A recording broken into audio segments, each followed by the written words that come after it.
ডিম ছাড়া মাত্র ৫ টা উপকরণে বানায় নিতে পারবেন এরকম পারফেক্ট বার্গার বান, ভাবা যায়? আর আমি যদি পারি আপনারা কেন পারবেন না? তাই এই ভিডিও A to Z সবকিছু থাকবে বার্গার বানের ব্যাপারে। আপনারা কিভাবে এরকম পারফেক্ট টেক্সচার পেতে পারেন সবকিছু। তাই ভিডিও পুরোটা দেখার অনুরোধ রইল। আমরা একটা মিক্সিং বোলের মধ্যে ১ কাপ রুম টেম্পারেচার গরুর দুধ, হাফ টেবিল চামচের মতো ইস্ট, ১ টেবিল চামচের মতো চিনি, পরিমাণ মতো লবণ দেওয়ার পর আমরা ২ কাপ ময়দা দিয়ে ডোটাকে ভালো করে মেখে নিব। ডোটাকে বেশি শক্ত করা যাবে না, ডোটা একটু স্টিকি থাকবে, এটাই নরমাল।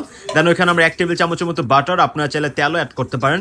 এটা অ্যাড করার পর ডোটাকে ভালো করে মাখবো অ্যান্ড মাঝে মাঝে উপর দিয়ে ময়দা ডাস্ট করে দেবো যতক্ষণ পর্যন্ত না ডো থেকে স্টিকনেসটা চলে যায়। দেন এটাকে আমরা ১ ঘন্টার মতো রেস্টে রাখবো। ১ ঘন্টা পর আমরা এরকম ছোট ছোট বার্গার বানের শেপ দেওয়ার পর এটাকে ৪০ মিনিটের মতো রেস্টে রাখবো। ৪০ মিনিট পর এখানে আমরা গরুর দুধ ব্রাশ করার পর উপরে সেসেমি সিড দেওয়ার পর প্রিহিট ওভেনে 190 ডিগ্রি সেলসিয়াসে ২৫ মিনিটের মতো বেক করবো। আর যদি দেখেন উপর দিয়ে কালার চলে আসে নাই, তাহলে আপনার ৫ মিনিটের জন্য শুধু উপরে হিটটা অন করে দিবেন। অ্যান্ড ওভেন থেকে বের করার সাথে সাথে আপনারা বাটার বা তেল ব্রাশ করে দিবেন, না হলে বানটা উপর দিক থেকে শক্ত হয়ে যাবে।